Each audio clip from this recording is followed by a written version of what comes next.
we are live လိုက်စားပါပြီ We are live မင်္ဂလာပါမင်္ဂလာနဲ့ခင်းလေးပါရှင်ဟုတ်ကဲ့ညီမလေးတို့အားလုံးမင်္ဂလာပါမင်္ဂလာပါ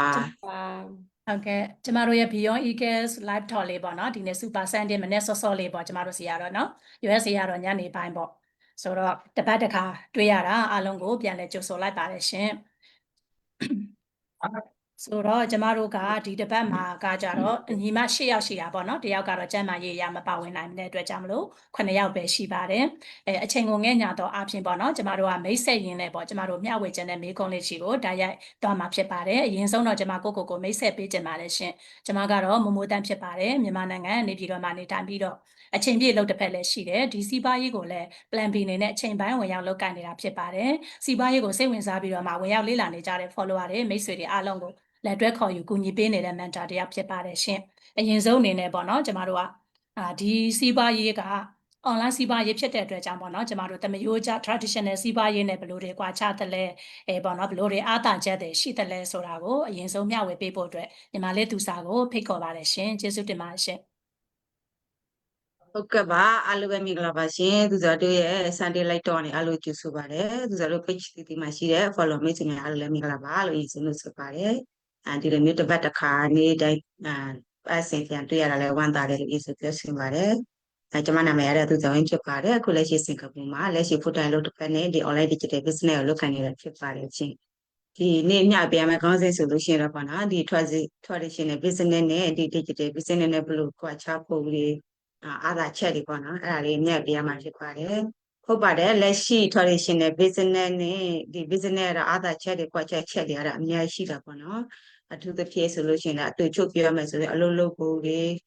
အခြေယူရတဲ့ပုံတွေပင်ပန်းရတဲ့ပုံတွေပြီးလို့ရှိရင်လည်းငွေကြေးရရှိတဲ့ပုံတွေအဲ့ဒါအဓိကဖြစ်တာပေါ့နော်ဒါပေမဲ့လည်းသူစားတော့လက်ရှိရတာဒီ traditional business ကိုယ်ပိုင်စီးပွားရေးလုပ်တာမဟုတ်ပဲねကွာထားအလုပ်ပဲလုပ်နေတဲ့လူတွေဖြစ်တာပေါ့နော်ဒါမဲ့ဆိုတော့အများအားကွာထားအလုပ်ပဲပြောနေတာဖြစ်တဲ့အတွက်ကြောင့်ဒီနေ့ဆိုတော့လက်ရှိ traditional နဲ့ရှင်းပြီးတော့ပဲမယ်သူစားဒီလုံနာကို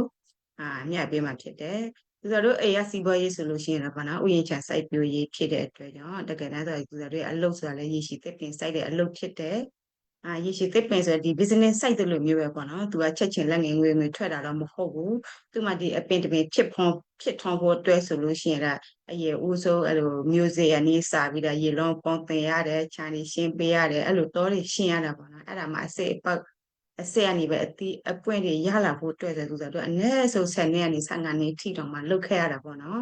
်သူဆိုတော့မိဘလက်ထက်ကသူဆိုတော့ငယ်တွေကစိုက်တဲ့အပင်ဆိုသူဆိုတော့ကိုတန်းဆက်တန်းရအောင်မှပဲဒီအသီးအပွင့်တွေသူဆိုတော့ဖူးစားစိုက်စားရတာပေါ့နော်အဲ့ကြောင့်ဒီရေရှိသစ်ပင်လိုမျိုးပေါ့နော်ဆိုတော့ business လည်းဒီလိုမျိုးတည်ဆောက်ရတယ်ဒါပေမဲ့အဲ့ဒါတွေကကွာချက်ရတာဒီသစ်ပင်ရေရှိစိုက်တာတော့တူပါတယ်ဒါမဲ့လည်းဆိုတော့အခြားစီးပွားရေးလုပ်ငန်းတချို့ဈေးရောင်းတာတို့တခြားတချို့အလုပ်တွေလည်းအများကြီးရှိတာပေါ့နော်တခြားအပြင်မှာဆိုလို့ရှိရင်တခြားကုန်စည်နှုန်းတွေတခြားဥပမာမိုဟင်ကားရောင်းတာပြဆိုင်ဖွင့်တာပြကိုစုဆိုင်ရောင်းတာပြဒီအရာလေးတွေဆိုလို့ရှိရင်တော့ဘလို့ပြဒီ traditional business ဆိုပြောလို့ရတယ်ဒါမဲ့အဲ့ဒါတို့ဆိုလို့ရှိရင်ကွာချက်တွေကဘာတွေရှိမလဲဆိုတော့ဟိုမှာနေရာထိုင်ခဲပေါ့နော် location နေရာထိုင်ခဲတွေရွေးရတယ်တချို့တွေဆိုလို့ရှိရင်လည်းကိုယ့်ရဲ့နေရာဒေသကိုหนีပြီးတော့ပေါ့နော်တချို့မျိုးပြမှာလောက်တယ်တချို့တွေရွာတွေမှာအဲ့လိုပေါ့နော်ကိုယ့်ရဲ့ရွေးချယ်တဲ့နေရာတွေရှိတဲ့ဖြစ်တဲ့အတွက်ကြောင့်ဒီ digital business မှာတော့ဒီလိုရွေးချယ်စရာမလိုဘူးသူမှာတော့global နဲ့သွားတာပေါ့နော်ဟိုမှာတော့ local နဲ့ပဲသွားတယ်အဲ့ဒါကြောင့်ဒီလိုမျိုးနေရာထိုင်ခဲတွေလည်းရွေးရတယ်ပြီးလို့ရှိရင်လည်းဒီကိုကြစရိတ်ပိုင်းကိုကြည့်မယ်ဆိုလို့ရှိရင်လည်းအပြင်မှာ traditional ဆိုလို့ရှိရင်တော့ပေါ့နော်ဒီနေရာထိုင်ခဲတွေပေးရတယ်ကိုယ့်ရဲ့ကိုယ်စင်းတို့တွေလည်းထက်ဝယ်ထည့်ရတယ်ပြီးလို့ရှိရင်လည်းကိုကမလုံနိုင်ဘူးဆိုလို့ရှိရင်လည်းလူအင်အားတွေထက်ခွာတာဖြစ်တာပေါ့နော်သူတို့လုံနေတဲ့ဒီသူတို့ရဲ့ခြံစီးပွားရေးဆိုလို့ရှိရင်လည်းပေါ့နော်သူတို့ကွန်တီတွေလုပ်ရတာဖြစ်တဲ့အတွက်ကြောင့်အရင်ပင်ပန်းရတယ်ကိုယ့်ရဲ့ကိုကာရတွေကိုအပလာတွေအသုံးပြုပြီးတော့မှလုပ်ရတာပေါ့နော်ကိုကမနိုင်မနေလို့ရှိရင်ကွန်တီတက်သမားတွေခွဲသမားတွေထောသမားတွေခုသမားတွေအမျိုးမျိုးပေါ့နော်ဒီလိုမျိုးအဲ့လိုရင်ခပါနော်သူတို့တူပဲလူနေဆိုပြီးအဲ့လိုခေါ်ရတာဖြစ်တဲ့အတွက်ကြောင့်ကိုတယောက်တည်းမလုံနိုင်ဘူးပြီးလို့ရှိရင်လည်းသူတို့ရဲ့စီးပွားရေးကရာသီဥတုပေါ်မှာမူတည်ပြီးတော့မိခိုးတာဖြစ်တဲ့အတွက်ကြောင့်တခါလေးဆိုလို့ရှိရင်မိုးရလို့ရှိရင်လည်းလုံလို့မရဘူးနော်နွေရာသီဒီဆောင်းတွင်းအဲ့လိုတစုံမိုးအဲ့လိုပေါ့နော်နွေရာသီကြောင်ပိရက်တွေဆိုလို့ရှိရင်သူတို့က အရင်တော့ဆိုတော့အေးပြန်လို့ရှိရင်ဒီလိုမျိုးအလုံးရှိတဲ့အချိန်ပဲပြန်ပြီးတော့အိမ်မှာသွားပြီးတော့ခုပေးတာပေါ့နော်တစ်ဖက်တစ်လမ်းနေမိဘတွေခုပေးလေရအောင်ဆိုပြီးတော့အဲ့လိုပုံစံနဲ့သူကနည်းနည်းလုပ်ခဲ့တယ်ဒါပေမဲ့အဲ့ဒီအလုံးနဲ့ဒီ business နဲ့ပြန်ရှင်းလိုက်မဲ့ဆိုလို့ရှိရင်တော့ပေါ့နော်ဒီ business ကကိုကြိုက်တဲ့နေရာမှာကိုကြိုက်တဲ့အချိန်မှာလုပ်ကင်လို့ရတာပေါ့နော်အချိန်ဆိုလို့ရှိရင်လည်းကတ်သက်ချက်မရှိဘူးကိုမှအချိန်ကိုလည်းကတ်သက်ထားတယ်ဒီရာသီဥတုကောင်းတဲ့အချိန်မှနေပူမှအဲ့လိုတွေပေါ့နော်ပြီးလို့ရှိရင်လည်းသူ့မှာရာသီပေါ့သိမှဖြစ်တဲ့အတွက်ကြောင့်ဒီလိုမျိုးတွေလုပ်ရတာပေါ့နော်အပြင်မှာစီးပွားရေးဆိုလည်းအတိုင်းပဲကိုကဒီစီးပွားရေးတစ်ခုကိုကအလုံးရှိလို့သွားစရာလေးတစ်ခုရှိလို့ဆိုလို့ရှိရင်ဒီအရာတွေကထားခဲ့ပြီးတာတခြားနေရာသွားပြီးတော့လုပ်လို့မရဘူးပေါ့နော်ဒါပေမဲ့အလုပ်တစ်ခုသွားလို့ရှိရင်အလုပ်ပြတ်တယ်ဘယ်မရောက်ပေါ့နော်ဒါပေမဲ့ပြီးလို့ရှိရင်လည်းကိုကမသွားလို့ရှိရင်လည်းတရားရကိုထားပြီးတော့အလုပ်လူစွန့်ခိုင်းရတာတို့ဘာတို့အဲ့လိုရှိတာပေါ့နော်ဒါပေမဲ့ဒီ digital business ကတော့အဲ့လိုမဟုတ်ပဲနဲ့ကိုသွားတဲ့နေရာတိုင်းမှာဖုန်းလက်တော့အင်တာနက်ရှိလို့ရှိရင်ကိုကြိုက်တဲ့နေရာမှာလုပ်ခိုင်းလို့အဲ့ဒါသူ့အားသာချက်ဖြစ်တယ်နောက်တစ်ခုအနေနဲ့ဆိုလို့ရှိရင်တော့ဗောနော်ငွေအမျိုးအစားပြန်ကြည့်မယ်ဆိုလို့ရှိရင်ဒီလိုလက်ရှိ traditional ဆိုလို့ရှိရင်တော့ကိုကလုံနိုင်မှရတာပေါ့နော်ဝန်ထမ်းအလုပ်လည်းအတိုင်းပဲကိုကလုံနိုင်မှရတယ်ကိုကမလုံနိုင်ဘူးဆိုလို့ရှိရင်အင်ကန်းဆိုတာကတော့ဝင်ငွေဆိုတာလည်းရပ်တန်းတော့မှဖြစ်တာပေါ့နော်ဒါမဲ့ဒီ business မှာဆိုလို့ရှိရင် active income ရ passive income ရနှစ်ခုစလုံးပေးနေတဲ့စီးပွားလုပ်ငန်းဖြစ်တယ်ကိုက passive income ဆိုတဲ့အထက်မှာလည်းကိုကသူတို့တတ်မှတ်ထားတဲ့ရထုနေရတစ်ခုရောက်သွားလို့ရှိရင်တော့ဒီဝင်ငွေရတာအနည်းဆုံးဒေါ်လာ9,000နဲ့ရတာဖြစ်တယ်အဲ့ဒါတွေကတော့ကွာခြားမှုတွေရှိတာပေါ့နော်ဒါမဲ့ဒီဆိုတော့လက်ရှိ traditional မှာတော့ဒီလိုမျိုးpassive income တော့မရဘူး active income ပဲပေးနိုင်တဲ့စီးပွားရေးဖြစ်တာအဲ့ဒါတွေကတော့ကွာခြားမှုတွေရှိတယ်ခုနကတော့လူအင်အားလူအချက်ဆိုလဲသူကပြောပြီးတော့နော်ဒီမှာဆိုလို့ရှိရင်လည်းလူအင်အားလည်းမလိုဘူးကိုယ့်ရဲ့တကူကြီးကိုယ့်အတွက်10%အလုံးလုပ်ပေးတယ်ပြီးလို့ရှိရင်24/7အလုံးလုပ်ပေးတယ် system ရှိတဲ့ဖြစ်တဲ့အတွက်ကြောင့်ကိုကအချိန်ကုန်လူပင်ပန်းသက်သာစေတယ်အဲ့ဒါလေးတွေရှိတယ်ဒါမဲ့သူတို့ကလက်ရှိtraditional မှာတော့ကိုအချိန်ရတော့ကိုတက်နေတယ်လား24 hour ရှိလို့ရှိရင်24 hour ပေးသလောက်ပေးရတာပေါ့နော်အဲ့ဒါကြောင့်ဘယ်လိုပဲဖြစ်ဖြစ်ဒီအခြေကိုလူပဲတက်တာစီတဲ့အရာမှာလည်းအရင်ပေါ်ချမှုတွေရှိတာပေါ့နော်customer အနေနဲ့ကြည့်မယ်ဆိုလို့ရှိရင်လည်းသူတို့ခုနကတော့အရှိရလဲသူကပြောပြီးပေါ့နော်အဲ့ဒီသူတို့ရဲ့နေရာကကိုယ့်ရဲ့ local ဆိုတဲ့ကိုယ့်ရဲ့နိုင်ငံအတွင်းမှာမြို့နယ်အတွင်းမှာရပ်ကွက်အတွင်းမှာပဲလုပ်လို့ရတယ်ဒီ online digital business ကတော့ global business ဖြစ်တဲ့အတွက်ကြောင့် global ဆိုတဲ့အတိုင်းပေါ့နော်ကဘာရိုးချက်ထွင်ပြီးတော့မြည်သိနေရမဆိုပေါ့နော်ကိုကြိုက်တဲ့လူကြိုက်တဲ့နေရာကြိုက်တယ်လို့မျိုးကို target ထားပြီးတော့လုပ်ခံလို့ရတယ်ဖြစ်တဲ့အတွက်ကြောင့်သူတို့ရဲ့ဒီ digital ကတော့ network ကြကြပြပြနဲ့လုပ်ခံလို့ရတယ်အဲ့ဒါကြောင့် local branding ကို global ပေါ့နော် local နဲ့ global ဆိုပြီးတော့ကွာခြားမှုတွေရှိတာပေါ့နော်ပြီးလို့ရှိရင်လည်းခုနကတော့ sister ဆိုလို့ရှိရင်လည်းအတိုင်းပဲဒီသူတို့ရဲ့ဒီလိုမျိုးပေါ့နော်ကိုယ့်အတွက်အလုပ်လုပ်ပေးတဲ့ sister ရှိတဲ့စီးပွားရေးလုပ်ငန်းတစ်ခုဖြစ်တဲ့အတွက်ကြောင့်အဲ့ဒါကြောင့်ဒီကိုယ်ပိုင်စီးပွားရေးချင်းတူတာတော့မှပေါ့နော်ဒီ sister နဲ့လုပ်တဲ့အလုပ်နဲ့ sister နဲ့မရှိဘဲနဲ့လုပ်တဲ့အလုပ်ကတော့ကွာခြားမှုတွေအများကြီးရှိတာဖြစ်တဲ့အတွက်ကြောင့်အဲ့ဒါကြောင့်ပေါ့နော်ဒီအာသာချက်အားနဲ့ချက်နဲ့ဆိုပြန်ချုပ်ပြီးပြောမယ်ဆိုလို့ရှိရင်တော့ဒီဝင်ငွေအရင်နေ့ပိုင်းကြည့်လိုက်မယ်ဆိုလို့ရှိရင်လည်းဒီအရင်နေ့ဆိုလည်းအရင်သက်သာတယ်ဒီ online digital business မှာအရင်နေ့သက်သာတယ်ခုမှတော့အရင်နေ့များရင်များသလိုအဲ့လိုဝန်ထိုင်အားတွေခေါ်ရတာနဲ့ပြီးလို့ရှိရင်ကိုပစ္စည်းတွေတူလွန်ရတာနဲ့အမျိုးမျိုးပေါ့နော်ပြန်ဝယ်ထည့်ရတာနဲ့အဲ့ဒါတွေအဲ့အလုပ်ကိုဖြစ်တာပေါ့နော်ပြီးတော့နောက်တစ်ခုအနေနဲ့ကဒီနောက်ဆုံးပေါ့နော်သူတို့တကယ် traditional business ဆိုလို့ရှိရင်ရန်သူမျိုး၅ပါးဘေးကနေကြောက်ရတာပေါ့နော်ဒါပေမဲ့သူတို့ဒီ online digital business ကတော့ကင်တွယ်လို့မြင်နိုင်ကင်တွယ်လည်းမကင်တွယ်ရမမြင်နိုင်တဲ့ business ID ဆိုတာလုပ်ထားရတာဖြစ်တဲ့အတွက်ကြောင့်ဒီ ID ကတော့ဘယ်သူမှလည်းလာပြဖြစ်စီလို့လည်းမရဘူးအဲ့ဒါတွေကတော့လောကအားသာချက်တစ်ခုဖြစ်တယ်နောက်ဆုံးအနေနဲ့ပြရမယ်ဆိုလို့ရှိရင်ဒါဒီ online internet ရှိနေတဲ့ရွေးရတော့လုတ်ကင်သွားလို့ရတဲ့စီးပွားလုပ်ငန်းတစ်ခုဖြစ်တယ်ဒီသူတို့ရဲ့ traditional ကတော့ပေါ့နော် online internet ဒီ offline ပေါ်မှာသူကအချိန်မရွေးရသည်ဥတုကျွန်းလည်းဖြစ်တယ်အဲ့လိုမျိုးပေါ့နော်တဘောဘေးအန်တဲ့ကျွန်းလည်းပြည့်စည်သွားနိုင်တယ်ပေါ့နော်အဲ့ကြောင့်ဒီအရာတွေကတော့လောကခွာချမှုတွေရှိတယ်အလုပ်ချိန်ဆိုလို့ရှိရင်လည်းဟိုမှာ24/7ကိုတို့အလုပ်လုပ်ပေးတယ်ကိုကကြိုက်တဲ့နေရာမှာကိုကအချိန်2 နာရီ3 နာရီနဲ့လည်းအချိန်ပေးပြီးတော့လက်ရှိ full time အလုပ်နဲ့ပဲဖြစ်ဖြစ်ပေါ့နော်တွဲပြီးတော့လုပ်ခိုင်းလို့ရတယ်ဟိုမှာဆိုလို့ရှိရင်တော့အချိန်ပေါ့နော်ကိုပေးရင်ပေးသလောက်24 hour ကိုမှအဲ့မနာလုပ်ရတာမျိုးလည်းရှိတာပေါ့နော်အဲ့ဒါကြောင့်ကိုလုံးမှလက်လုံးမှာပါဇက်လုပ်ရတယ်ဆိုတော့အလုပ်လိုမျိုးဖြစ်တဲ့အတွက်ကြောင့်အဲ့ဒါကြောင့်ဒီအားသာချက်နဲ့အားနည်းချက်တွေအများကြီးကွာခြားမှုတွေရှိတာဖြစ်တဲ့အတွက်ကြောင့် သူတို့ရဲ့မိတ်ဆွေတွေကဒါဆိုအားပေးချင်တာပါနော်ကိုမှလက်ရှိခုနတော့ business ဆိုတဲ့ကိုယ်ပိုင်စီးပွားရေးပဲရှိ job ဆိုတဲ့သူများဝန်ထမ်းအလုပ်ပဲရှိပေါ့နော်ဒီလိုမျိုးတစ်ဖက်တစ်လမ်းနေ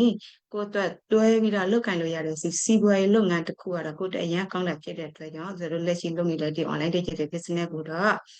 ့ဝင်ပြီးတော့လေ့လာကြည့်ပါဆိုသူကအားပေးရင်းနဲ့ပေါ့နော်ဒီလောက်ရေးပဲသူကမျှဝေပေးချင်ပါတယ် thank you ပါရှင် ဟုတ်ကဲ့ပါညီမလေးသူစားအရန်ကျေးဇူးတင်ပါတယ်เนาะအဲ့တော့ traditional business နဲ့ကျမတို့လုပ်နေတဲ့ digital business ရဲ့အဓိကကွာခြားချက်တွေကိုကျမတို့မိတ်ဆွေများသိရှိသွားပြီလို့ကျမတို့ထင်ပါတယ်ဟုတ်ကဲ့နောက်တစ်ယောက်အနေနဲ့ပေါ့နော်ညီမလေးခင်ချိုဝင်းကိုဖိတ်ခေါ်ချင်ပါတယ်ညီမလေးအနေနဲ့မိတ်ဆက်ပေးပြီးတော့ပေါ့နော်ဒီ digital business ကိုစတင်တဲ့အခါမှာနည်းပညာကျွမ်းကျင်ဖို့လိုသလားတကယ်လို့နည်းပညာမကျွမ်းကျင်ဘူးဆိုလို့ရှိရင်ရောစတင်လို့ရသလားပေါ့နော်ဒီမေးခွန်းလေးကိုမျှဝေပေးပါအောင်ရှင်ကျေးဇူးတင်ပါရှင် ဟုတ်ကဲ့အားလုံးမင်္ဂလာပါဟုတ်ကဲ့ကျွန်မနာမည်ကတော့ခေရှုံးလို့ခေါ်တယ်ကျွန်မကမြန်မာပြည်မန္တလေးမြို့ကနေပြီးတော့မှ digital business လုပ်ငန်းကိုဝင်ရောက်လုပ်ကိုင်နေတဲ့ business owner တယောက်ဖြစ်တယ်ပေါ့နော်ဒီနေ့မှာကျွန်မမျှဝေပေးရမယ့်ခေါင်းစဉ်လေးကတော့ digital business တစ်ခုစတင်ဖို့အတွက်နည်းပညာကျွမ်းကျင်မှုကအရေးကြီးလားပေါ့နော်နည်းပညာသိမကျွမ်းကျင်တယ် sorry လုပ်လို့ရလားဆိုရင်မိခွန်းလေးကိုမျှဝေပေးရမှာဖြစ်တယ်digital business စတင်ဖို့အတွက်နည်းပညာတွေကျွမ်းကျင်စရာမလိုပါဘူး။ TikTok ကြည့်ရယုံ Facebook ကြည့်ရယုံနဲ့ဒီလုပ်ငန်းကိုစတင်လုပ်ကိုင်လို့ရတာဖြစ်တယ်။ဘာလို့တော့မေးလို့ရှိရင်ကျမတို့ရဲ့ training ကနေပြီးတော့မှအကုန်လုံးကျမတို့ Facebook တွေဘယ်လိုသုံးရမလဲပြီးတော့ Facebook page တွေဘယ်လိုဖွင့်ရမလဲ Facebook မှာကြော်ညာတွေဘယ်လိုလုပ်ရမလဲ TikTok တွေဘယ်လိုသုံးရမလဲ TikTok မှာကြော်ညာတွေဘယ်လိုလုပ်ရမလဲအကုန်လုံးပေါ့နော် YouTube Instagram စတဲ့ကျမတို့တချို့social media တွေဆိုကျမတို့သုံးဖို့မသုံးဘူးတဲ့ media တွေမှာပေါ့နော်သူတို့ဘယ်လိုတွေလုပ်ရမလဲသူတို့ရဲ့ဗီဒီယိုဘယ်လိုဖွင့်ရမလဲသူတို့မှာကြော်ညာတွေကိုဘယ်လိုလုပ်ရမလဲဆိုတာကိုကျမတို့အသေးစိတ်training ကနေပြီးတော့မှပေးထားတာဖြစ်တယ်တကယ်လို့ training ကြည့်ပြီးတော့မှကဲလို့ training ကြည့်ပြီးတော့မှနားမလည်ခဲ့ဆိုလို့ရှိရင်တော့မှကျမတို့ရဲ့ coach တွေ mentor တွေကိုလည်းရသက်ပံမေးလို့ရတာဖြစ်တဲ့အတွက်ကြောင့်မို့လို့ကျမတို့တွေဒါတွေကိ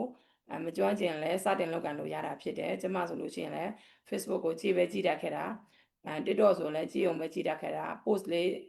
းတင်တာတော့ကောင်းကောင်းမတင်တတ်ဘူးပေါ့နော် like ပေးတာတို့ comment ရေးတာတို့ share တာတို့ကိုနဲ့တက်တာလေးတွေကို share ကြည့်တာတို့ဒီလောက်ပဲလုပ်တတ်တဲ့ setting တွေပိုင်းနေဆိုရင်ဝင်တောင်မကြည့်ရဘူးကိုဝင်လာလို့ရှိရင်ကိုရဲ့ Facebook account လေးကနေပြီးတော့မှထွက်သွားပြီးတော့မှပြတ်သွားမှကြောက်တဲ့အတွက်ကြောင့်မလို့ပေါ့နော်အဲ့ဒီကနေပြီးတော့မှကြော်ညာလေးတွေတွေ့ပြီးတော့မှဒီလုပ်ငန်းကို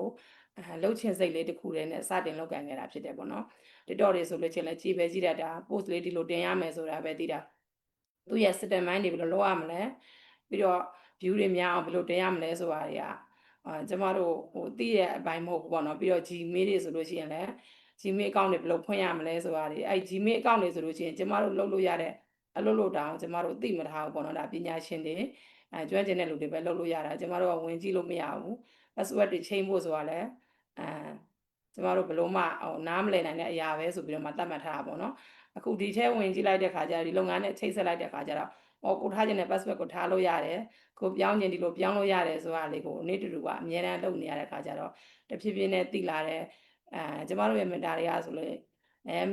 Zoom meeting တွေကနေတဆင့်သင်ကြားပေးတယ်ပြီးတော့ခုလိုတဦးချင်းလည်းသင်ကြားပေးတယ်အဖွဲ့လိုက်တွေလည်းသူတို့ meeting သေးလေးတွေလုပ်ပြီးတော့မှလည်းသင်ကြားပေးတယ်သူတို့မျိုးပေါ့နော်သင်ကြားပေးတာဖြစ်တဲ့အတွက်ဒီ social media တွေကိုနားမလည်လို့ရှိရင်လည်း Facebook ကြည့်တတ်ရုံ TikTok ကြည့်တတ်ရုံနဲ့လောက်ကန်လို့ရတာဖြစ်တယ်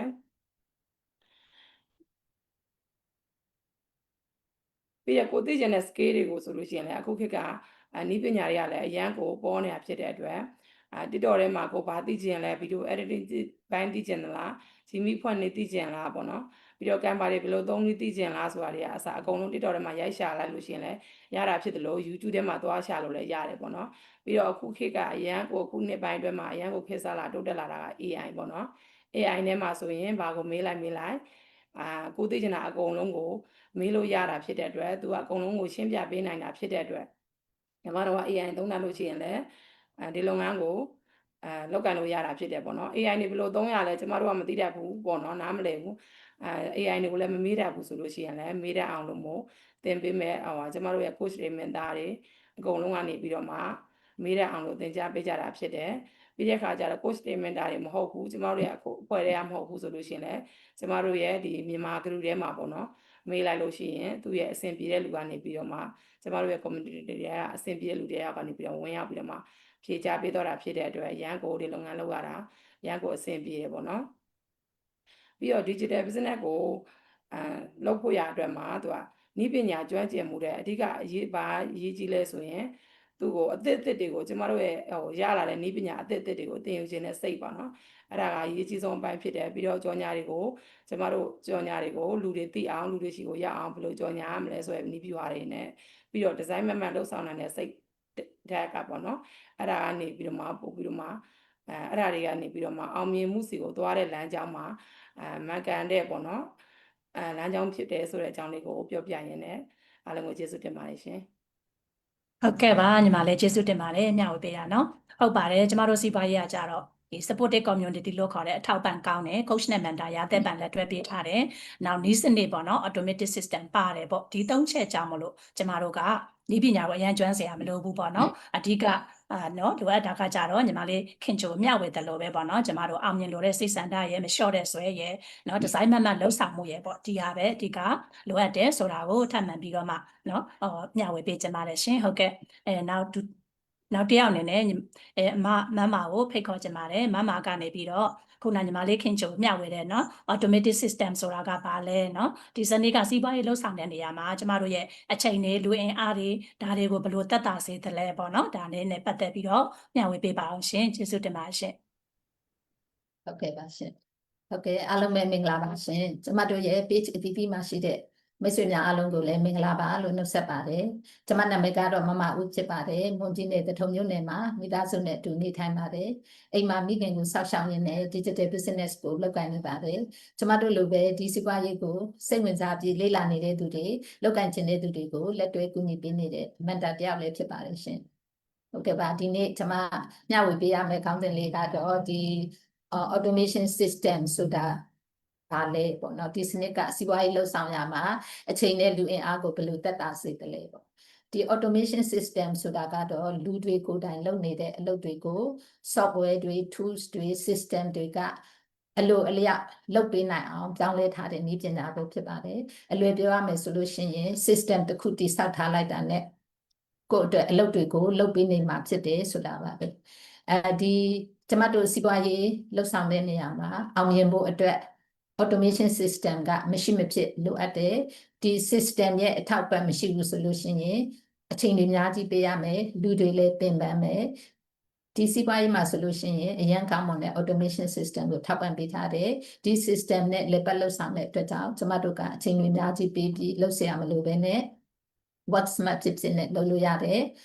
system က 24/7မရက်မနာပဲနဲ့အလိုအလျောက်လှုပ်ဆောင်ပေးနေတယ်လုပ်ငန်းရဲ့90%ကိုလှုပ်ဆောင်ပေးတယ်ကျမတို့ကလုပ်ငန်းရဲ့10%ကိုသာလှုပ်ဆောင်ရတယ်ကျမတို့ဘာတွေလုပ်ရတယ်လဲဆိုလို့ရှိရင်ဒီစီးပွားရေးရဲ့အခွင့်အလမ်းနဲ့အကျိုးကျေးဇူးတွေကိုလူအများသိအောင်ကြော်ညာပေးရတယ်ပြီးတော့ကိုယ်နဲ့လက်တွဲပြီးအလုပ်လုပ်ချင်တဲ့လုပ်ငန်းရှင်အသစ်တွေကိုအစဉ်စဉ်လမ်းပြပြီးတော့လက်တွဲကူညီပေးရတယ်ဒီလိုကြော်ညာလုပ်တဲ့နေရာမှာကျမတို့ရောက်စေခြင်းတဲ့နိုင်ငံကို target ထားပြီးတော့ကြော်ညာလွှင့်လို့ရတယ်ကိုကြိုက်နေတဲ့ရာ social media platform ကိုအသုံးပြုပြီးတော့ကြော်ညာလွှင့်လို့ရတယ်ဒီလိုကိုရောက်စေခြင်းတဲ့နိုင်ငံကို target ထားပြီးလွှင့်လို့ရတဲ့အတွက်ကြောင့်မို့လို့ကျမတို့ရဲ့ customer တွေကလည်းပဲ international ဖြစ်တယ်ဒီစီးပွားရေးက global စီးပွားရေးဖြစ်တယ်ကျမတို့ဘာတွေလောက်ရကျမတို့လောက်ရမယ့်အပိုင်းကိုပေါ့နော်လှုပ်ဆောင်ဖို့အတွက်မလောက်တတ်မှာကိုလည်းပဲပူစရာမလိုဘူးကျမတို့မှာနည်းပညာပိုင်းဆိုင်ရာကိုပံ့ပိုးပေးတဲ့ training ရှိတယ်။ကုညီလမ်းညွှန်ပေးမဲ့ mentor နဲ့ coach လည်းရှိတယ်။လက်တွဲခေါ်ယူပေးမဲ့ community members တွေလည်းပဲရှိတယ်။ဒီစီးပွားရေးမှာကဈေးရောက်စရာမလိုဘူးလူခေါ်စရာမလိုဘူး။ digital automation system ကိုထောက်ပံ့ပေးထားတဲ့အတွက်ကြောင့်မို့လို့အချိန်တွေအများကြီးလည်းပဲပေးစရာမလိုဘူး။တစ်ရက်ကို2 နာရီ3 နာရီအချိန်ပေးနိုင်တဲ့ solution လုပ်လို့ရတယ်။ system ကဘာတွေလုပ်ပေးတယ်လဲဆိုလို့ရှိရင်စီးပွားရေးကိုစိတ်ဝင်စားပြီးတော့ကျမတို့ရဲ့ website မှာ register လုပ်ပြီးဝင်ရောက်လေ့လာတယ်ဆိုလို့ရှိရင်ဒီလုပ်ငန်းရဲ့အကြောင်းအသေးစိတ်ကို system ကနေပြီးတော့auto email တွေပို့ပေးတယ်ရက်ပေါင်း30တိုင်အောင်ပို့ပေးတာဖြစ်တယ်ပြီးတော့ဒီဘယ်သူတွေရတော့ဖြစ် ဒီနေ့ပဲအချိန်မှာကျမတို့ရဲ့ website မှာဝင်ရောက်လေ့လာနေပြီဆိုတာကိုကျမတို့စီကို email တွေပို့ပေးတယ် second step မှာဆိုလို့ရှိရင်လုပ်ငန်းရဲ့အကြောင်းအသေးစိတ်ကို video file 9 ခုနဲ့2 နာရီကျော်ကြာအောင် system ကနေပြီးတော့ရှင်းပြပေးတယ်ကျမတို့ကကျမတို့လှုပ်ရှုပ်သက်တာအောင်ပေါ့နော် system ကနေပြီးတော့လုပ်ပေးတယ်ဒါတွေကိုကျမတို့တယောက်ချင်းစီလိုက်ပြီးတော့ရှင်းပြနေစရာမလိုဘူးဒီစီးပွားရေးကဘယ်လို business model လဲဘာတွေလုပ်ရတယ်လဲဘယ်လိုလုပ်ပြီးတော့ဝင်ငွေရတယ်လဲပြီးတော့ bonus plan တွေပြင်ဆင်ခံစား권တွေ legacy plan တွေရင်းနှီးမြှုပ်နှံမှုပုံစံအသေးစိတ်ကိုရှင်းပြထားတယ်ပြီးလို့ရှိရင်ဘယ်လို company တွေနဲ့လက်တွဲထားတယ်ဘာ product တွေရှိတယ်ဆိုတာကိုတည်တည်ချာချာ system ကနေပြီးတော့ရှင်းပြပေးတယ်နောက်ပြီးတော့ဒီစည်ရင်းစရာအပိုင်းတွေ budget အပိုင်း admin အပိုင်း shipping အပိုင်းစတဲ့ခက်ခဲလေးလံတဲ့အပိုင်းတွေကိုလည်းပဲကျမတို့ရဲ့နောက်ွယ်ကနေပြီးတော့ system ကအလိုအလျောက်လှုပ်ဆောင်ပေးနေတယ်ကျမတို့အိတ်နေတဲ့အချိန်အလုပ်ရှုပ်နေတဲ့အချိန်မှာတော့ system ကကျမတို့အတွက်အလုပ်တွေလုပ်ပေးနေတယ်ဒီလို system ကsystem ရဲ့အထောက်ပံ့အကူအညီတွေအများကြီးရတဲ့အတွက်ကြောင့်မလို့ကျမတို့ကအချိန်တွေအများကြီးပေးပြီးတော့လုပ်เสียရမလို့ဘူးအချိန်ကုန်သက်တာတယ်လူပင်မန်းလည်းသက်တာတယ်လူအင်အားလည်းအများကြီးမလို့ဘူးကျမတို့တယောက်တည်းနဲ့လုပ်လို့ရတာဖြစ်တယ်ဒါကြောင့်မို့ဒီနေ့ခေတ်မှာကတော့စီးပွားရေးတစ်ခုလုပ်တဲ့နေရာမှာပေါ့နော်စူးစမ်းအားထုတ်မှုတစ်ခုတည်းနဲ့မလုံလောက်တော့ပါဘူး what's map ဖြစ်ဖို့လဲလိုလာပြီဆိုတာကိုမျှဝေပေးချင်ပါတယ်ကျေးဇူးတင်ပါတယ်ရှင်ဟုတ်ကဲ့ပါအမရေကျမတို့ရဲ့ system ကြောင့်မို့လို့ပေါ့နော်ကျမတို့ကတကယ်ကိုစမတ်ကြကြနဲ့အမပြောတဲ့ work smart ကိုကျမတို့ရရှိနေတာဖြစ်တယ်ပေါ့နော်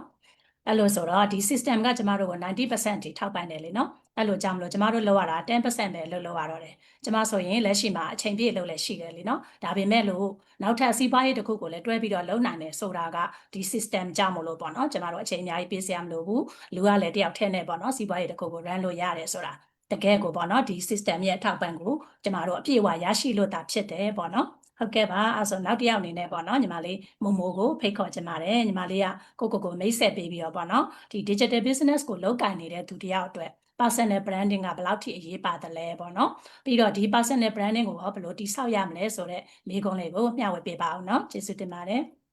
ဟုတ်ကဲ့ပါမို့နာမည်ကတော့မင်းမအောင်လို့ခေါ်ပါတယ်မို့ကတော့လက်ရှိ USA နိုင်ငံ South Carolina State မှာမို့တို့မိသားစု3ယောက်တူတူနေထိုင်နေမတော်အိမ်နေမိခင်တယောက်ဖြစ်တဲ့တမီလေးနဲ့တူတူနေတဲ့ဒီစီးပွားရေးကိုအင်ကနေလောက်ကိုင်နေတဲ့သူတယောက်ဖြစ်ပါတယ်လို့ဒီနေ့မို့ sharing လုပ်ပေးခြင်းတဲ့အကြောင်းအရာလေးကတော့ personal branding ဆိုတာကဘယ်လောက်အရေးကြီးလဲဆိုတဲ့အပိုင်းလေးရဲ့ဘယ်လိုတိဆောက်ရမလဲဆိုတဲ့အပိုင်းလေးကို sharing လုပ်ပေးခြင်းတာဖြစ်ပါတယ်လူအများစုထင်ကြတာကလေbusiness တစ်ခုစပြီဆိုလို့ရှိရင် product ကအရေးကြီးတယ်လို့ထင်တတ်ကြတယ်ပေါ့နော်တကယ်တမ်းကြတော့လူတွေက productဘလောက်ကောင်းလူဘယ်လိုပြောမလဲ people trust ပေါ်ပါပဲပေါ့နော် people don't buy the product first they buy you ပေါ့နော်လူတွေက product ကိုမဝယ်ခင်မှာဒီလူကိုယုံရမလားဒီလူနဲ့လုပ်လို့ရမလားဒီလူလက်တွဲရမလားဆိုတဲ့အရာကိုအရင်ကြည့်ကြတာဖြစ်တယ်ပေါ့နော်ဒါကြောင့်မလို့ personal branding ဆိုတာကအရန်ကိုအရေးကြီးတာဖြစ်ပါတယ် personal branding ဆိုတာကတော့ကိုဘယ်သူလဲဘာကိုယုံကြည်လဲဘယ်လို lifestyle နေနဲ့နေထိုင်တယ်လဲဒါတွေကိုလူတွေမြင်အောင်လို့ share လုပ်ပေးရတာဖြစ်တယ်ပေါ့နော်ကိုယ့်ရဲ့ personal life ကိုယ့်ရဲ့ story လေးတွေကိုပဲပေါ့နော်အဲ့တော့personal branding ကိုဘယ်လိုတည်ဆောက်မလဲ trust ကိုဘယ်လိုယူရမလဲဆိုတော့တိတ်တော့ခက်ခဲတာတော့မဟုတ်ပါဘူးစလို့ရမယ့်အရာလေးတွေကတော့ကိုယ့်ရဲ့ real life လေးတွေကို share လုပ်ပေးရတာဖြစ်တယ်ပြည့်စုံမလို့ဘူးအရန်ကြီးတအားလှပပြီးတော့တအားအများကြီးမလိုအပ်ဘူးကိုယ့်ရဲ့ပုံမှန် life လေးကိုပဲ sharing လုပ်ပြီးလို့ရှင်ရပြီပေါ့နော်ပြီးလို့ရှင် value ပေးဖို့အတွက်လိုအပ်တာဖြစ်တယ်တန်ဖိုးပေးဖို့အတွက်ပေါ့နော်အဲ့တော့ကိုကဘာလေးတွေတည်ထားတာလဲကိုတည်ထားတာလေးတွေဥမာဆိုလို့ရှင်ရဲ့မို့ဆိုလို့ရှင်ဒါမိုဟင်္ဂါချက်နီကိုအရန်ကြိုက်တယ်ဒါမှမဟုတ်အပင်စိုက်ပြိုးတာလေးတွေကိုတအားကြိုက်တယ်အဲ့တော့ဘယ်လိုမျိုးလေးတွေလုပ်သင့်လဲဘာလေးတွေလုပ်ရမလဲဆိုတဲ့အရာလေးတွေပေါ့နော်အများကြီးသိစရာမလိုကိုသိတဲ့အရာလေးကိုပဲနည်းနည်းလေးတွေ sharing touch လေးတွေလုပ်ပေးတာကအရန်ကိုအသုံးဝင်တာဖြစ်ပါတယ်လို့ပြီးရင်နောက်တစ်ခုအနေနဲ့ဆိုရင်တော့ consistency show up အမြဲလုပ်ဖို့အတွက်လိုအပ်တာဖြစ်တယ်နေ့စဉ်ပုံမှန်မပြတ်မကွက်လုပ်တော့မှသာလင်းကိုကဘယ်လိုပြောမလဲပေါ်လာမှာဖြစ်တယ်ပေါ့နော်လှုပ်လိုက်မလှုပ်လိုက်တရက်ပြက်လိုက်တရက်လှုပ်လိုက်ဆိုတော့ဘယ်တော့မှပေါ်လာမှာမဟုတ်ဘူးပေါ့နော်ပြီးရင် honest ဖြစ်ဖို့လိုအပ်တယ်ပေါ့နော်ရန်ကြီး fake တွေလောက်စီရအခုမှမရှိတဲ့ဟာတွေကိုဟန်လောက်စီရမလို့ပဲနဲ့ကိုယ့်ရဲ့ real life ကိုပဲပြသွားလို့ရှိရင် ရနိုင်ပါတယ်ဒါလို့ဆိုရင်လူတွေကကိုယ့်ကိုသိလာနိုင်ပါတယ်လို့ပြောပြပေးခြင်းနဲ့မို့တို့လည်း0 follow ကနေပဲစခဲ့တာဖြစ်တယ် like တွေမရှိဘူး follow တွေမရှိဘူးပြီးလို့ရှိရင်ကိုယ့်ကို comment ပေးတဲ့လူတွေမရှိတဲ့အရာကနေပဲစတင်ခဲ့ရင်းနဲ့အခုဆိုရင်3နှစ်အတာတောတွင်းမှာတိဆောက်လာတဲ့အချိန်မှာ follow တွေရှိလာတယ် like တွေရှိလာတယ် comment တွေရှိလာတာဖြစ်တယ်အဲ့တော့စတင်ပြီးတော့ဖြည်းဖြည်းချင်းတိဆောက်ရမှာပါလို့အဲ့တော့အရေးကြီးတာကတော့ပေါ့နော်မို့တို့တွေလူတွေကကိုယ့်ကိုသိလာတယ် personal branding ကိုကကောင်းကောင်းတိဆောက်လာတယ်ဆိုလို့ရှိရင်ကိုယ့်ရဲ့စီးပွားရေးကလည်းအောင်မြင်လာတာဖြစ်ပါတယ်ဒါကြောင့်မလို့ပြီးကိုယ့်ရဲ့ story လေးတွေကိုပဲပုံမှန်တင်ပေးဖို့လိုအပ်တယ်ကိုယ့်ရဲ့ real life လေးကိုပဲချပြဖို့အတွက်လိုအပ်တာဖြစ်ပါတယ်အဲ့တော့ဒါလေးကတော့တိဆောက်ပုံလေးနဲ့ဘာကြောင့်လိုအပ်လဲဆိုတဲ့အရာလေးဖြစ်တယ် thank you ပါ ဟုတ်ကဲ့ပါညီမလေး personal branding ဆိုပြီးတော့ပြောနေကြတယ်ပေါ့နော်အမားတို့လည်းမသိခင်တော့ကတော့ဒါဟာကြီးကြီးကျယ်ကျယ်လို့ထင်ခဲ့မိရလေနော်ဘယ်လိုတွေများလုပ်ရမလဲကိုပေါ့နော်အရန်ကိုလှပချက်အပြီးတော့မှ perfect ဖြစ်တဲ့ဘဝကိုများကျမတို့ချပြဖို့လိုသလားပေါ့နော်ဒါမျိုးလေးထင်ခဲ့တယ်ပေါ့ဒါမဲ့တကယ်တော့ကျမတို့က online မှာဖြစ်တဲ့အတွက်နေ့စဉ်တူပေါ့နော်ကျမတို့လှုပ်ရှားမှုတွေနော်ကိုယ့်ရဲ့မိသားစု live တွေကိုယ့်ရဲ့ academy live တွေပေါ့နော်ဒါတွေကိုချပြရတာကို personal branding လို့ခေါ်တာပေါ့နော်အဲ့လိုမှသားလျင်ပေါ့ကျမတို့ကိုကျမတို့ကိုလုပ်တဲ့ follower တွေပေါ့နော်မိတ်ဆွေတွေကနေပြီးတော့သူကတော့ကိုယ်နဲ့ဘဝတူတယ်သူကတော့ကိုယ်နဲ့စိတ်တက်တူတယ်ကိုကမိသားစုလိုက်ဆင်တူတယ်ဒါမျိုးလေးတွေပေါ့နော်ကိုယ်နဲ့ဆင်တူတဲ့လူတွေကကိုယ်လာပြီးတော့မှပေါ့နော်ကျမတို့ကိုလက်တွဲပြီးတော့မှလောက်ကင်ကြတာပဲဖြစ်တယ်ပေါ့နော်ဟုတ်ကဲ့ပါအဲ့လိုဆို personal branding ဆိုတာလူတိုင်းလုပ်နိုင်တဲ့အရာပါเนาะတကယ်ကြီးကျယ်ကြီးမဟုတ်ပါဘူးလို့เนาะအဲ့လိုဆိုတော့နောက်တစ်ယောက်အနေနဲ့ပေါ့နော်ညီမလေးစစ်ကိုဖိတ်ခေါ်ချင်ပါတယ်ညီမလေးအနေနဲ့ပေါ့နော်ဒီdigital business ကplan B နေနဲ့ပေါ့နော်အများစုကစတင်ကျင်ကြတယ်အဲ့လိုဆိုတော့ဘလို့တွေစတင်လေးလာရမလဲပေါ့နော်အဲ့ဒီအဆင့်လေးတွေကိုရှင်းပြပေးဖို့ဖိတ်ခေါ်ပါတယ်ရှင်ကျေးဇူးတင်ပါတယ်ရှင် ဟုတ်ကဲ့ပါအားလုံးပဲမင်္ဂလာပါဆိုတော့ကျမတို့ညီမတွေရဲ့ဒါ Sunday Light တော့ကနေအားလုံးကိုပြန်လဲကြိုဆိုလိုက်တယ်ပေါ့နော်ဆိုတော့ကျမနာမည်ကတော့ဆွဆွဝင်းဖြစ်ပါတယ်အခုလက်ရှိစင်ကာပူမှာဒါ full time လုပ်တစ်ဖက်နဲ့ဒီ online စီးပွားရေးကိုဒါလုပ်ကိုင်နေတဲ့သူတစ်ယောက်ဖြစ်တယ်ပေါ့နော်ဆိုတော့ကျမဒီနေ့sharing လုပ်ပေးရမှာကကြတော့ဒီစီးပွားရေးကိုစိတ်ဝင်စားတဲ့သူတွေပေါ့နော်ဒါလေ့လာဖို့အစဉ်စဉ်လေးကိုပြပြပေးရမှာပေါ့နော်အဲ့တော့အရင်ဆုံးအဲ့ဒါလေးကိုမပြောခင်ကျမတို့ဒီစီးပွားရေးကဘာလုပ်ရတာလဲဆိုတော့ကြော်ညာပေါ့နော်ဒါလူအများဘယ်လိုပြောမလဲရှင်းရှင်းလင်းလင်းသိအောင်ပြောရမယ်ဆိုတော့ကြော်ညာပေါ့နော် attraction marketing လုပ်ရတာဖြစ်တယ်ဆိုတော့ကျမတို့ဒီစီးပွားရေးမှာဒါဈေးရောင်းစရာလူခေါ်စရာမလိုဘဲနဲ့ကျမတို့ဒီစီးပွားရေးကိုဘယ်လိုပြောမလဲစိတ်ဝင်စားတဲ့သူတွေဝင်လာအောင်ကျမတို့ကဒီကြော်ညာရတာပေါ့နော်ကြော်ညာတဲ့နေရာမှာကျမတို့ကပစ္စည်းအကြောင်းတွေကုမ္ပဏီအကြောင်းတွေဒါတွေကိုကြော်ညာရတာမဟုတ်ဘူးစီးပွားရေးအခွင့်အလမ်းလိုချင်တဲ့သူတွေကိုကိုယ့်စီရောက်လာအောင်ဒါကြော်ညာတဲ့ဒါစီးပွားရေးဖြစ်တယ်အဲ့တော့ကျမတို့ဒီစီးပွားရေးဒီကြော်ညာကိုတွေ့ပြီဆိုတာနဲ့ကျမတို့လူတွေကစိတ်ဝင်စားလားစိတ်ဝင်စားလားဒီပေါ်မှာမူတည်တာပေါ့နော်ဆိုတော့ကျမဆိုလို့ရှိရင်တော့ဒီ Facebook သုံးရင်းနဲ့ပေါ့နော်ကျမကြော်ညာတွေ့တယ်ကျမ coach ကကြော်ညာတွေ့တဲ့အချိန်မှာကျမကစိတ်ဝင်စားသွားတယ်တယောက်နဲ့တယောက်ကျမကြော်ညာလောက်တာတွေမတူဘူးပေါ့နော်ကျမတို့ဆိုရင်တော့ဒီ full time လုပ်နေတဲ့သူတွေကို target ထားပြီးတော့ကြော်ညာလုပ်တယ်မမိုးတို့ဆိုလို့ရှိရင်တော့သူကကလေးမေမေတွေပေါ့နော်ဒါ stay home man တွေကိုသူက target ထားပြီးတော့ကြော်ညာလုပ်တယ်ဆိုတော့တယောက်နဲ့တယောက်မတူဘူးဆိုတော့ကျမကြော်ညာကကြတော့ကျမအဲ့အချိန်မှာတွေးလိုက်တာပေါ့နော်ကျမတို့ဒီလက်ရှိအလုံးနဲ့တွဲပြီးတော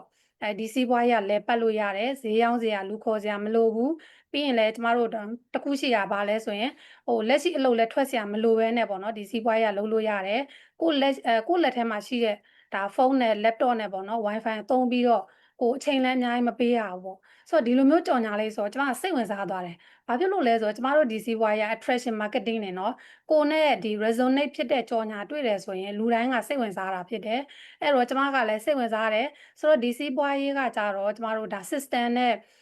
့သွားတာပေါ့နော် system နဲ့လည်ပတ်တဲ့စီးပွားဖြစ်တယ် system ကအကုန်ရှင်းပြတာဖြစ်တယ်အဲ့တော့ကျမတို့ဒီစီးပွားရေးမှာလေ့လာဖို့အဆင့်နှစ်ဆင့်ပေါ့နော်ဒါသတ်မှတ်ထားတာပေါ့နော်အဲ့တော့ပထမအဆင့်ကကြတော့ဒါနာမည် email နဲ့ register လုပ်တဲ့ free အဆင့်ပေါ့ဆိုတော့အဲ့ဒီအဆင့်ကိုကျမကဒါလေ့လာ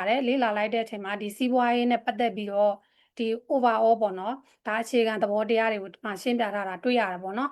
်ပြီးရင်ဒီစီးပွားရေးမှာဈေးရောင်းစရာလူခေါ်စရာမလိုဘဲနဲ့ဘလို့အလုပ်လုပ်တယ်လဲ system ကဘလို့အလုပ်လုပ်ပေးလဲ3 pillar အကြောင်းသေးစိတ်ရှင်းပြထားတာဖြစ်တယ်ပေါ့နော်ဆိုတော့အဲ့ဒီမှာကျမကစိတ်ဝင်စားသွားတယ်ပေါ့နော်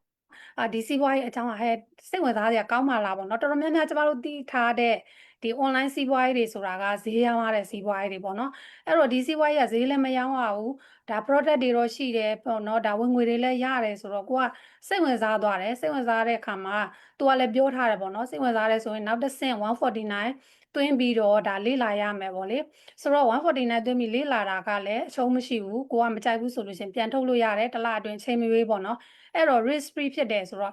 ကျမတကယ်လို့ဒါပေါ့နော်ဒီ149သွင်းပြီးလေ့လာပြီးတော့ပြန်ထုတ်လို့မရဘူးဆိုလဲကျမကလေ့လာပြစ်မယ်ဘာဖြစ်လို့လဲဆို149ဆိုတာကကျမတို့အပြင်ထွက်သွားတယ်တစ်ခါထွက်တယ်ဆိုရင်လောက်တော့မလောက်ဘူးပေါ့နော်ဆိုတော့ဘလောက်မှပြောရမယ်ဆိုရင်အရန်များတဲ့ပမာဏမဟုတ်ဘူးကျမတို့အပြင်မှာတင်တန်းတွေသွားတက်တယ်ဆိုရင်5သိန်း10သိန်းကျော်ထိရှိတယ်ဒါတင်တန်းတစ်ခုလောက်ကိုတက်မယ်ဆိုရင်လောက်ရှိရပါတော့ဒါပေမဲ့ဒီဟာကကြတော့ကိုယ်စီးပွားရေးဖြစ်တဲ့အတွက်ကျမတို့ကိုကိုယ်တိုင်လေ့လာဖို့ကိုယ်တိုင်အထဲထိဝင်ကြည့်ဖို့ဘလောက်ထိဒီစီးပွားရေးကခိုင်မာလဲဘလောက်ထိသေးကြလဲဘလောက်ထိဝင်ငွေတွေရလဲပေါ့နော်ဒါတွေကိုအကုန်လုံးလေ့လာဖို့ကျမတို့ကိုအခွင့်အရေးပေးထားတာဖြစ်တယ်ပေါ့နော်အဲ့တော့ပြောချင်တာဒီစီးပွားရေးကကိုမကြိုက်ဘူးဆိုလဲပြန်ထုတ်လို့ရတဲ့အတွက်လုံးဝအရှုံးမရှိဘူး risk free လေ့လာတဲ့အဆင့်လို့ပြောလို့ရတယ်ပေါ့နော်ပြောရမယ်ဆိုရင်တော့ကျမတို့ကဒီအဆင့်ကတကယ်ကိုမှစီးပွားရေးနဲ့ပတ်သက်ပြီးတော့ပေါ့နော်ဒီအရန်ဘယ်လိုပြောမလဲ strong ဖြစ်တဲ့သူတွေစီးပွားရေးကိုတကယ်ဟိုမှာ seriously လုပ်ချင်တဲ့သူတွေအတွက်အဆင့်တစ်ခုသတ်မှတ်ထားတယ်ပေါ့နော်။ဘာဖြစ်လို့လဲဆိုတော့ကျမတို့အကုန်လုံးအပေါ်ယံလောက်ပဲသိတဲ့သူတွေလည်းရှိရပေါ့နော်။တချို့သိချင်တဲ့သူတွေလည်းရှိတယ်။တကယ်ကိုမှစီးပွားရေးကိုလုပ်ချင်တဲ့သူတွေလည်းရှိရ။အဲ့ဒီမှာကျမတို့ကခွဲလိုက်တဲ့အဆင့်တစ်ဆင့်ဖြစ်တယ်ပေါ့နော်။အဲ့တော့ဒီ149သွင်းပြီးတော့လေ့လာတဲ့အဆင့်မှာကျမတို့လူတိုင်းမေးကြတဲ့မေးခွန်းတွေရဲ့အဖြေကဒီမှာရှိတယ်ဆိုတာကျမသိသွားတာပေါ့နော်။ဘာတွေလဲဆိုတော့ကျမတို့ company တွေ product တွေတချို့ကြမေးတာပေါ့ဘာ product တွေလဲဈေးဘယ်လောက်ရှိလဲဘယ်လိုအရင်းနှီးထည့်ရတာလဲဘယ်လောက်အရင်းနှီးထည့်ရတာလဲတစ်လဝင်ငွေဘယ်လောက်ရတာလဲပေါ့နော်ဒါတွေအကုန်လုံးရဲ့အဖြေကဒီအဆင့်ထဲမှာရှိတာဖြစ်တယ်ဆိုတော့ကျမတို့တယောက်နဲ့တယောက်ပါဇက်ကနေပြောနေလို့လဲဒါတွေအကုန်လုံးကိုကျမတို့ကာဗာမလုပ်မိဘူးပေါ့နော်မလုပ်ဖြစ်ဘူးဘာလို့လဲတယောက်နဲ့တယောက်ကကျမတို့ရှင်းပြပုံနဲ့မတူဘူးဒီ2နာရီကျော်3နာရီလောက်ရှင်းပြထားတဲ့အရာတွေကိုကျမတို့တထိုင်နဲ့ဖုန်းတကောတဲ့နဲ့ဘလို့မှပြည့်စုံအောင်ပြောနိုင်မှာမဟုတ်ဘူးပေါ့နော်အဲ့တော့ဒီစီးပွားရေးကလည်းကျမတို့တယောက်လိုက်ပြီးပြောနေရမယ်စီးပွားရေးလည်းမဟုတ်ဘူး system နဲ့သွားတာပေါ့နော် system ကအကုန်ရှင်းပြပေးတာဖြစ်တယ်ပေါ့နော်အဲ့တော့ကျမတို့ဒီအဆင့်ကိုလေးလာလိုက်လို့လဲခုနပြောသလိုပဲအရှုံးမရှိဘူးပေါ့နော်အဲ့တော့ဒီအဆင့်ကိုလေးလာပြီးလို့ကိုကရှေ့ဆက်သွားမလားနောက်ပြန်လှည့်မလားကျမတို့ရွေးချယ်ဖို့လမ်း2လမ်းရှိတယ်ဆိုတော့နောက်ပြန်လှည့်သွားမယ်ဆိုရင်တစ်လအတွင်းဒီ coaching call appointment မယူခင်ပေါ့နော်ကျမတို့ဒါပြန်ထုတ်လို့ရတယ်လုံးဝအရှုံးမရှိဘူး fully refund ပြန်ထုတ်ပေးတယ်တကယ်လို့ကိုကရှေ့ဆက်ပြီးတော့လုပ်ချင်တယ်ပေါ့နော်ဒီစီးပွားရေးရတဲ့အခွင့်အလမ်းတွေကျမဆိုရင်တော့ဒီစီးပွားရေးရတဲ့အခွင့်အလမ်းတွေကြိုက်တယ်ပေါ့နော်အခွင့်အရေးတွေ benefit တွေကိုအရင်ကြိုက်တယ်job quota မြန်လုပ်ရှင်တယ်ကျမ family တိုင်းလိုချင်တယ်ကျမဆိုရင်တော့ family တိုင်းမရှိတဲ့သူတယောက်ပေါ့နော်ဆိုတော့ family တိုင်းကိုမိသားစုနဲ့အေးစစ်စစ်နဲ့အိမ်ကနေရင်းနဲ့ဒါစီးပွားရေးတစ်ခုလုပ်ချင်တယ်ပေါ့နော်ပြီးရင်ကျမလိုချင်တဲ့ဒါ financial freedom ဆိုတဲ့ဘဝကိုလည်းလိုချင်တယ်ပေါ့နော်ဘာဖြစ်လို့လဲကျမမရသေးတဲ့ live ကကျမဒီစီးပွားရေးထဲမှာတွေ့သွားတာပေါ့နော်အဲ့တော့ကျမလိုချင်တဲ့အရာတွေဒီစီးပွားရေးမှာရှိတဲ့အတွက်ကျမကဒီပေါ့နော်ကြောက်စိတ်တွေရှိပေမဲ့ကျမလှုပ်ဖြစ်ခဲ့တယ်ဒီစီးပွားရေးတရားဝင်ဆိုတာကိုသိတယ်ဒီလိုမျိုးပေါ့နော်စင်ကာပူမှာဘယ်လိုပြောမလဲအရန်တင်းကျပ်တဲ့နိုင်ငံမှာတော့မှကျမတို့ဒီ office တွေရှိတယ်ဆိုတဲ့ဟိုကဒီစီးပွားရေးကလုံးဝတရားဝင်နဲ့ခိုင်မာတယ်ဆိုတာသိတာပေါ့နော်အဲ့တော့ကိုက social media ဆိုင်တယောက်ဖြစ်တဲ့အခါကျတော့နည်းနည်းတော့စိုးရိမ်နေပေါ့နော်ငါလုံနိုင်မှာမလားအဆင်ပြေပါမလားပေါ့နော်နီးပညာလည်းမတက်ဘူးပေါ့အဲ့လိုမျိုးပဲစိုးရိမ်စိတ်တော့ရှိတယ်ဒါပေမဲ့ကျမတို့ဒီစီးပွားရေးထဲမှာလုပ်နေတဲ့သူတွေတကယ်အောင်မြင်နေတဲ့သူတွေကြည့်မယ်ဆိုရင်လည်းကျမတို့လိုမျိုးပဲပေါ့နော် social media ကြောက်တဲ့သူတွေလုံးဝနီးပညာမတက်တဲ့သူတွေအများကြီးပါတယ်အလုပ်တစ်ဖက်နဲ့ပေါ့နော် plan B plan C နေနဲ့စားတဲ့သူတွေအများကြီးပါတယ်သူတို့ကြည့်ပြီးတော့ကျမတို့လည်းအားကြတယ်ပေါ့နော်သူတို့တောင်မှလုံနိုင်တယ်ဆိုရင်ငါလည်းလုံနိုင်ရမယ်ဆိုတဲ့စိတ်နဲ့ပေါ့နော်ကျမဆိုလို့ရှိရင်တော့ဒီစီးပွားရေးကိုတကယ်ပဲခိုင်မာတဲ့ဆုံးဖြတ်ချက်နဲ့ပေါ့နော်ဒါလောက်ကန်ခဲ့တာဖြစ်တယ်အဲ့တော့ပြောချင်တာကဒီစီးပွားရေးမှာလေ့လာဖို့အဆင့်2ဆင့်ရှိတယ်ပထမဆင့်ကတော့ free register နဲ့လေ့လာရတယ်နောက်တစ်ဆင့်ကတော့ခုနပြောသလိုပဲအသေးစိတ်ပေါ့နော်စီးပွားရေးအကြောင်းကိုလုံးမဲ့စီးပွားရေးအကြောင်းကိုကိုယ်တိုင်လေ့လာခွင့်ပေးထားတာဖြစ်တယ်ပေါ့နော်အဲ့တော့ဒီအဆင့်2ဆင့်နဲ့သွားရမယ်သွားပြီးလို့မကြိုက်ဘူးဆိုလို့ရှိရင်လည်း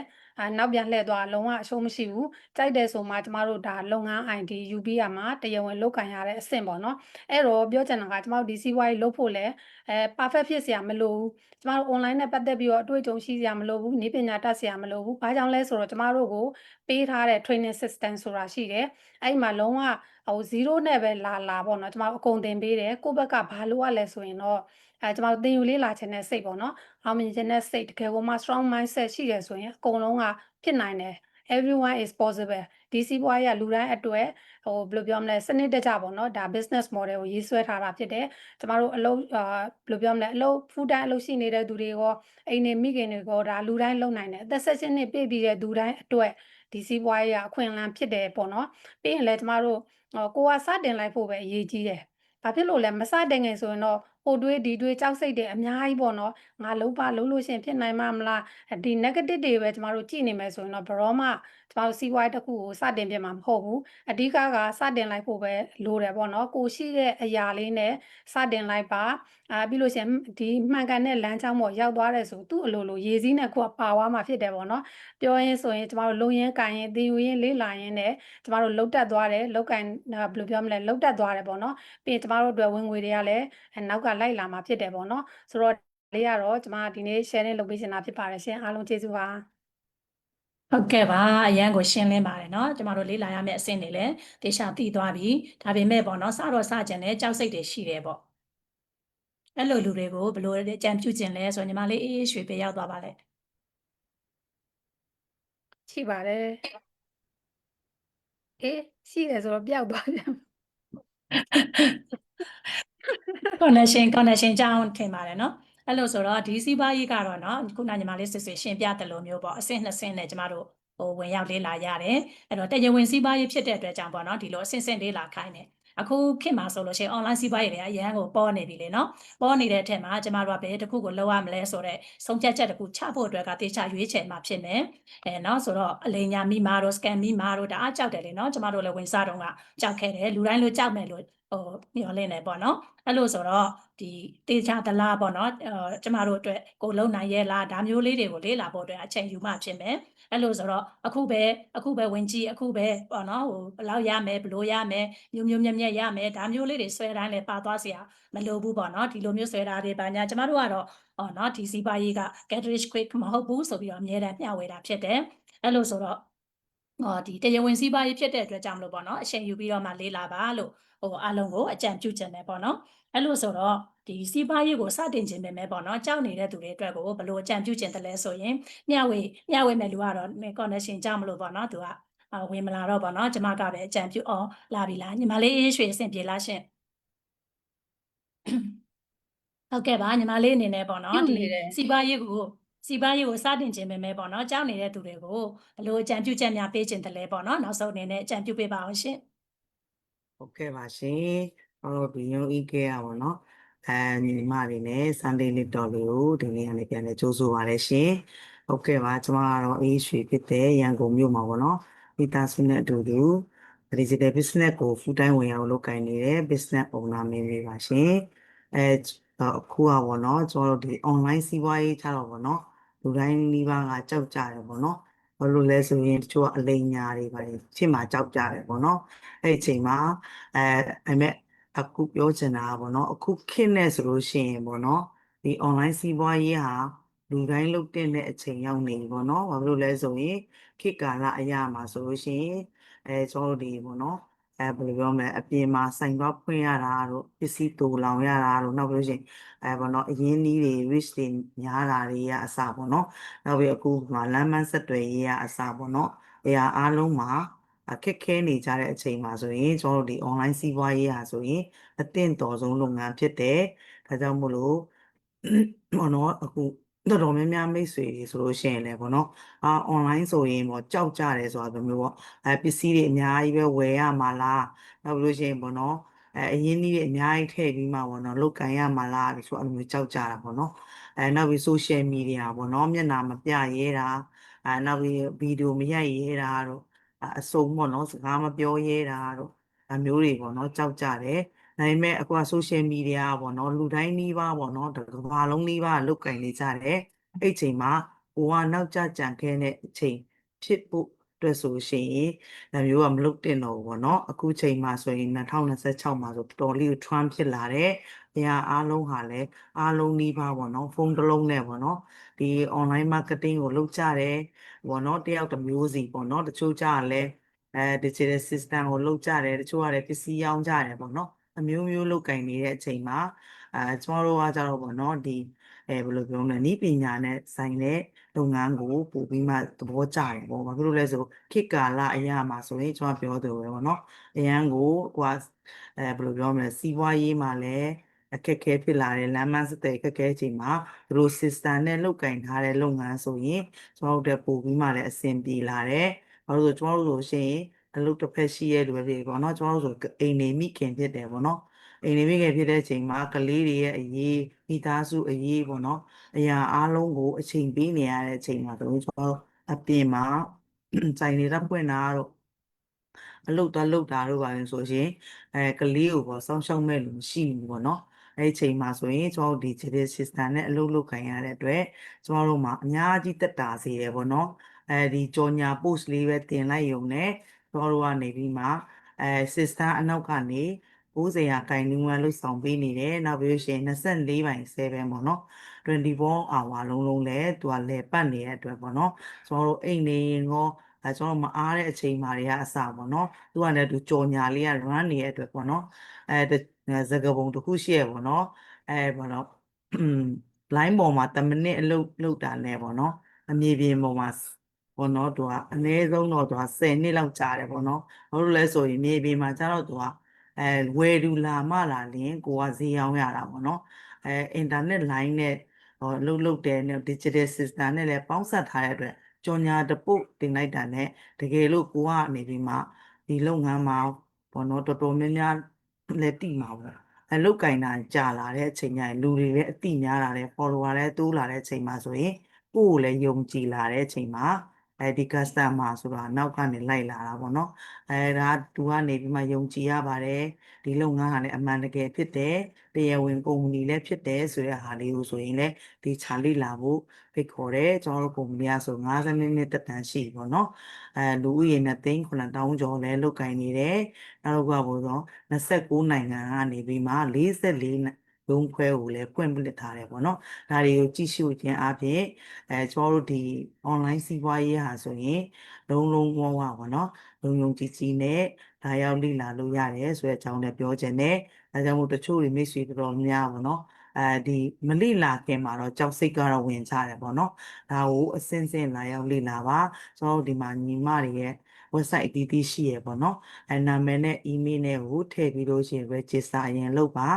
လုပ်ပြီးလို့ရှိရင်ပေါ့နော်ကျွန်တော်တို့အခမဲ့လိလာရမယ် webinar တွေ့ရမှာပဲဖြစ်ပါတယ်ဒါကြောင့်မို့လို့ပေါ့နော်အရင်ဆုံးအခမဲ့လာရောက်လိလာဖို့ကိုလည်းထပ်မံပြီးမှဖိတ်ခေါ်ခြင်းနဲ့ဒါမှသာလျှင်ပေါ့နော်ကိုယ့်ရဲ့ကြောက်စိတ်တွေက